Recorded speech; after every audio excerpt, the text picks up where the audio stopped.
Patreon supporter, Lindsay Ashley. She sent in a wonderful question about what's happening to the mobile home industry.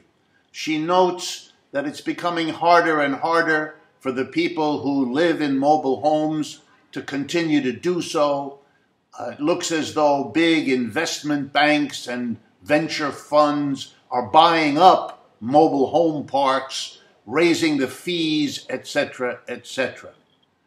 Good question, because in a way it encapsulates what's going on in an America that is becoming polarized between very wealthy people at the top looking for ways to make more money and the mass of the American people who are being left out of the so-called recovery and are finding it harder and harder to make a decent living for themselves and their families. So let's turn to mobile homes. Here is the situation.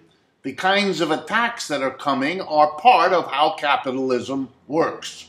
First, we are a growing population, so that land that used to be on the far edges of communities, which is where mobile parks were mostly organized, away from the center where the land was relatively cheap because it wasn't part of the city. Now that cities have grown, the land on which the mobile home sits is becoming more and more valuable as it can be used to accommodate the growing city. Venture capitalist investment bankers and so on understand this. That's what they spend all day studying. So they realize that the land is more valuable in other uses than making available affordable housing to people who need it. Since people and their needs are not interesting to capitalism, only profit is what drives them, they therefore came up with the strategy: let's quickly buy the land on which the mobile homes sit. Often the people who own them want to sell them, particularly at a profit if they can. They don't have the money or the connections to transform them into luxury co-ops or sell them to malls that might want to settle there, etc. So the financial hustlers and the quote-unquote developers are moving in to buy these properties. And then often here's what happens.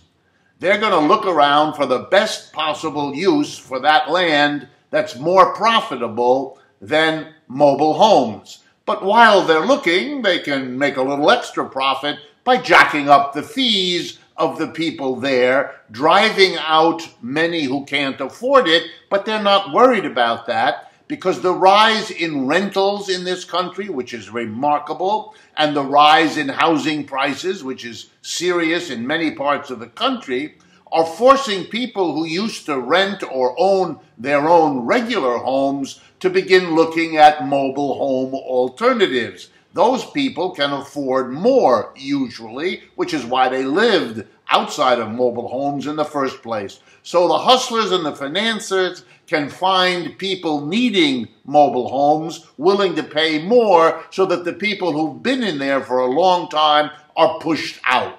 It's what we call gentrification when it happens with regular buildings that are not mobile. It's simply the extension of that process to the mobile home business.